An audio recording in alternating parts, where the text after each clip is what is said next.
Anda kembali menyaksikan Nusantara Petang, pemirsa. Data Badan Nasional Penanggulangan Bencana hingga kemarin, terdapat 2.069 bencana telah terjadi dengan korban meninggal dunia mencapai 283 jiwa. Bencana didominasi fenomena hidrometeorologi berupa banjir 773 kejadian, puting beliung 547 dan tanah longsor 378. Sedangkan fenomena hidrometeorologi lainnya yakni kebakaran hutan dan lahan yang berjumlah 303 kejadian dan kekeringan terdapat 22 kejadian. Selain itu, pemirsa, BMKG juga telah mengeluarkan informasi perkiraan awal musim hujan tahun 2020. Sebagian besar wilayah Indonesia diprediksikan akan memasuki periode awal musim hujan mulai akhir Oktober hingga November 2020. Dan untuk membahas hal ini, kita sudah bergabung bersama Mas Sunardi MSI mengenai yaitu dari perkiraan atau forecaster BMKG dalam Dialog Petang.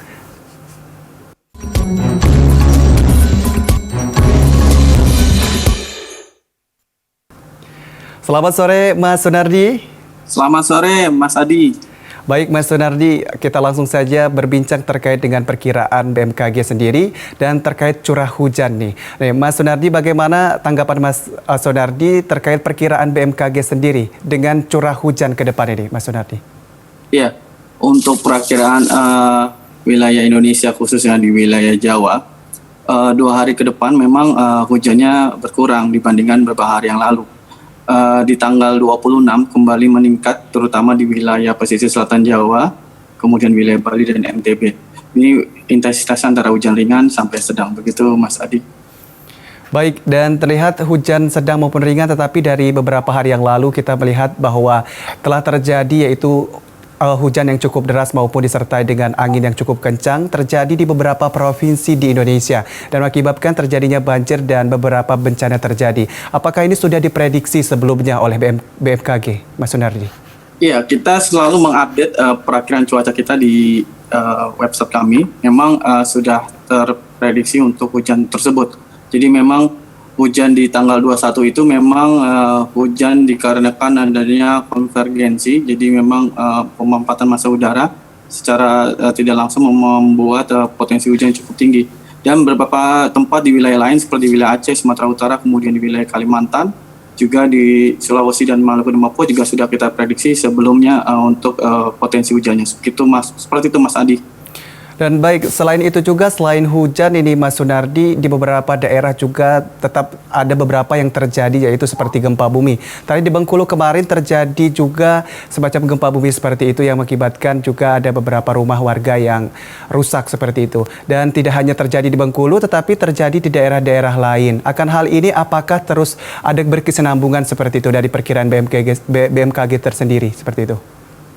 Kalau gempa bumi sendiri memang potensinya memang kita itu diapit oleh patahan, jadi memang perlu diwaspadai untuk wilayah Indonesia. Namun untuk kali ini saya membahas untuk cuaca karena saya konsentrasinya di cuaca, begitu Mas Adi. Oh baik. Nah, terkait cuaca ini, curah hujan yang cukup tinggi dan intensitas tinggi ini Mas Sunardi dan menyebabkan bencana. Nah, akan tetapi yang menjadi permasalahan saat ini terjadi bersamaan dengan pandemi COVID-19. Tanggapan Mas Sunardi sendiri seperti apa ini, Mas?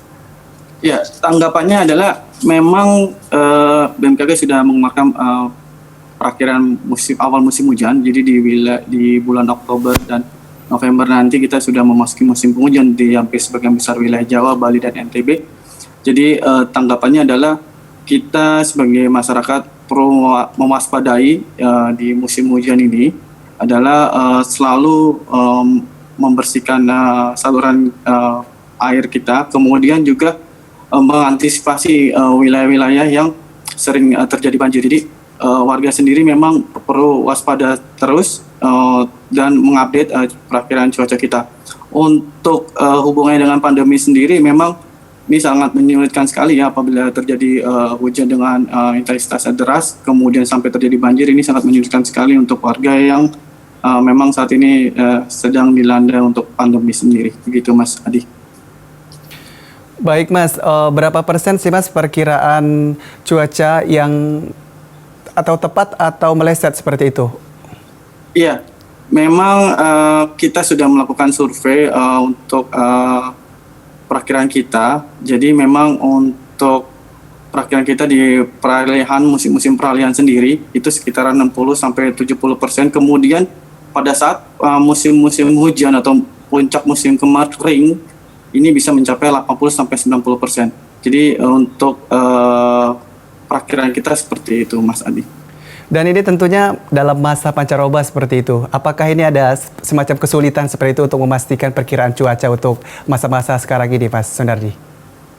Ya, memang banyak faktor karena kita tinggal di pulau Indonesia yang merupakan negara kepulauan. Jadi pada saat musim peralihan ini banyak faktor sekali yang mempengaruhi cuaca. Hal ini bisa memberikan melesetnya perkiraan, tetapi kita selalu berusaha mengupdate setiap harinya. Jadi semakin mendekati hari perakiraan ini kita selalu mengupdate dan meminimalisir untuk kesalahan perkiraan tersebut. Begitu, Mas Adi. Dan kalau secara BMKG sendiri, faktor apa yang paling kuat untuk menentukan perkiraan cuaca ini, Pak Sunardi? Ya, faktor apa adalah teknologi yang pertama, kemudian juga faktor model cuaca yang kita gunakan. Jadi saat ini kita memakai banyak model cuaca yang untuk membuat perkiraan. Kemudian juga faktor-faktor yang mempengaruhi cuaca sendiri, misalkan fenomena global seperti adanya siklon tropis, kemudian ada fenomena gelombang atmosfer, dan ini kita selalu pantau. Jadi hal-hal tersebut yang bisa membuat perkiraan kita lebih baik seperti itu. Baik, Mas tadi menyampaikan ada faktor model seperti itu. Bisa dikaitkan dengan fenomena terjadinya seperti hujan maupun longsor dan lain-lainnya ini, Mas? Iya, jadi model ini adalah tools kita untuk membuat perkiraan cuaca. Kemudian kaitannya dengan longsor, kemudian banjir, itu bisa misalkan begini, misalkan ada cuaca signifikan di suatu daerah. Itu kita lihat juga misalkan topografinya seperti apa, kemudian juga lahannya seperti apa. Misalkan di daerah pegunungan yang lerengnya curam, kemudian tanahnya mudah bergeser, ini bisa saja menimbulkan longsor seperti itu. Jadi model sangat berkaitan langsung untuk perakiraan kita. Di Indonesia sendiri bisa diberikan informasi terkait seperti provinsi apa dan di mana seperti itu yang rawan terjadinya bencana seperti tanah longsor, seperti adanya juga gempa dan mungkin juga seperti hujan yang tentunya mengakibatkan banyak hal ya seperti itu, Mas Sunardi. Ya, di wilayah Indonesia sendiri untuk tanah longsor khususnya, ini wilayah-wilayah khususnya di wilayah pesisir selatan Jawa, jadi dengan topografi yang lebih tinggi, ini bisa saja menimbulkan longsor apabila diguyur hujan berhari-hari, dan apabila hujannya juga deras, ini bisa menimbulkan longsor. Kemudian di sekitaran pesisir barat Sumatera, jadi sekitaran pegunungan atau perbukitan, ini juga perlu diwaspadai. Kemudian di kota-kota besar juga kita perlu diwaspadai untuk potensi-potensi banjir, karena memang tidak dipungkiri kota-kota besar kita masih banyak yang dilanda banjir apabila diguyur hujan deras berhari-hari seperti itu, Mas Adi. Baik, seperti yang Mas tadi sampaikan bahwa di kota-kota besar rawan sekali terjadi banjir. Nah, seperti informasi yang saat ini sedang banyak di media sosial seperti itu, banyak terjadi banjir seperti di Jakarta, di Sukabumi dan lain-lain gitu. Nah, apa hal yang harus masyarakat lakukan untuk mencegah bencana di tengah pandemi COVID-19 ini, Mas? Iya. Pertama memang masyarakat memang harus mengupdate perakiraan cuaca kami di BMKG.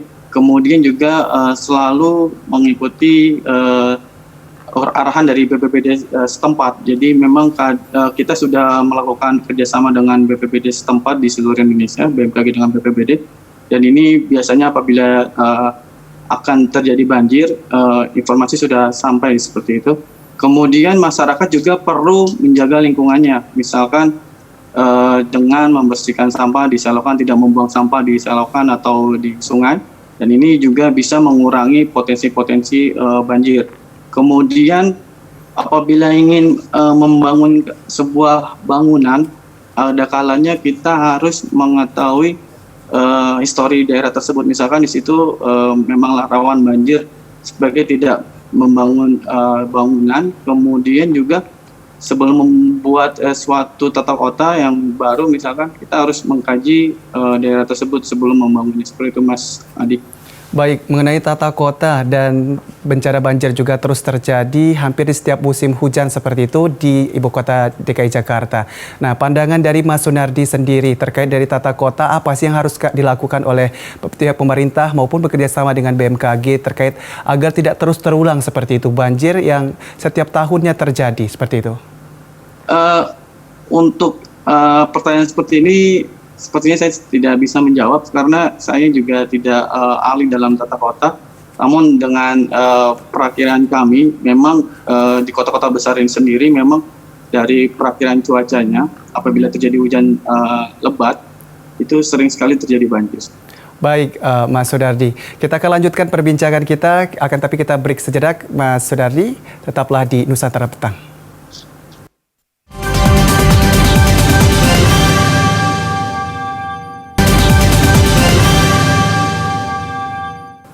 Anda kembali menyaksikan Nusantara Petang, pemirsa. Kita lanjutkan perbincangan dengan Mas Sunardi MSI, yaitu Prakirawan atau Forecaster BMKG. Mas Sunardi?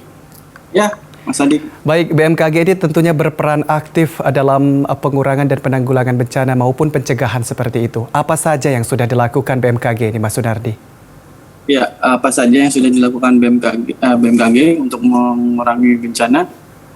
Kami sudah melakukan inovasi, terutama kita sudah membuat perakiraan cuaca kita berbasis dampak. Jadi tidak hanya menentukan intensitasnya ringan sampai lebat, tapi kita juga menentukan sampai dampaknya seperti apa. Nah, ini bisa dilihat di website kami di signature.bmkg.go.id. Kemudian kita juga selalu koordinasi dengan BNPB. Kita punya grup antara BMKG dan BNPB yang kita memberikan support untuk perakiraan cuaca seperti itu, Mas Adi. Baik, Mas Sunardi, kita kembali ke pandemi. Seberapa besar pengaruh dari perkiraan cuaca maupun cuaca yang saat ini terjadi seperti itu, yang terjadi di Indonesia khususnya, dan iklim seperti itu terkait dengan pandemi COVID-19 ini, Mas Sunardi? Untuk pertanyaan ini saya juga masih belum memahami maksudnya antara hujan kemudian tentang pandemi seperti ini. Jadi saya fokus ke perkiraan cuaca begitu, Mas Adi. Baik, untuk perkiraan cuaca untuk beberapa minggu ke depan untuk di daerah DKI Jakarta sendiri, Anda melihat seperti apa ini, Mas Sunardi? Iya, untuk perakiraan cuaca untuk seminggu ke depan di tanggal 24-25 kita masih umumnya cerah berawan. Tetapi hujan masih akan terjadi terutama di wilayah selatan, di wilayah Bogor, kemudian Depok, intensitasnya hujan ringan. Kemudian di tanggal 26 dan 27 kembali meningkat di wilayah Jakarta juga berpotensi hujan ringan, dan di wilayah Bogor dan Depok berpotensi hujan ringan yang sedang. Namun perlu diwaspadai di masa peralihan cuaca, khususnya di kemarau menjadi musim penghujan. Ini biasanya hujan terjadi di sore hari dan biasanya banyak sekali potensi-potensi puting beliung dan hujan es.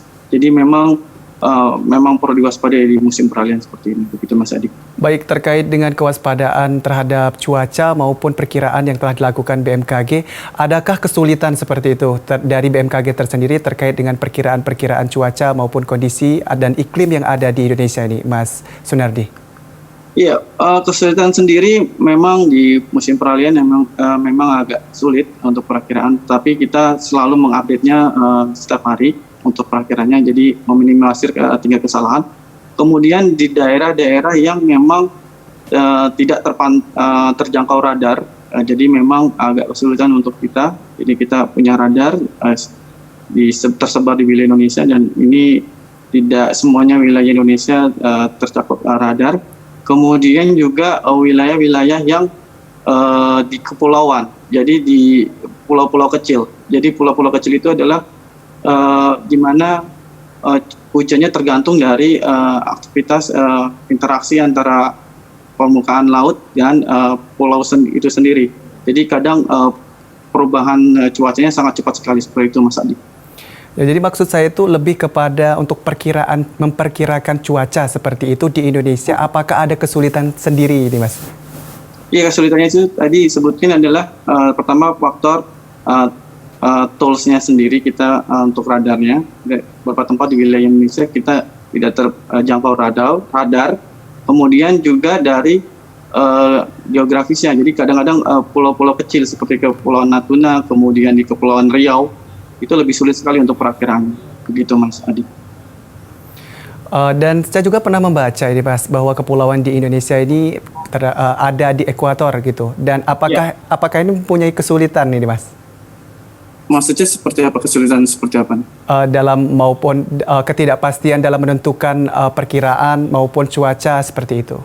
Iya, karena di wilayah kepulauan sendiri di ekuator itu sebenarnya pengaruhnya adalah interaksi antara laut dan pulau itu sangat banyak sekali. Jadi kita kadang faktor-faktor yang tidak tertangkap oleh model itu bisa menyebabkan kesalahan atau melesetnya perkiraan kita. Begitu Mas Adi. Baik Mas Sunardi, adakah himbauan untuk masyarakat khususnya di Indonesia yang saat ini ada yang beberapa wilayah mengalami banjir maupun hujan dan bencana lainnya? Mas Sunardi? Iya. Himbauannya adalah selalu mengupdate perakiraan cuaca di BMKG, kemudian juga masyarakat yang tinggal di wilayah rawan bencana, khususnya banjir maupun tanah longsor, selalu waspada apabila terjadi hujan, khususnya di musim penghujan seperti ini, begitu Mas. Baik, terima kasih atas kesempatannya untuk berbincang sore hari ini, Mas Sunardi, yaitu perkirawan atau dari BMKG sendiri. Terima kasih atas kesempatannya.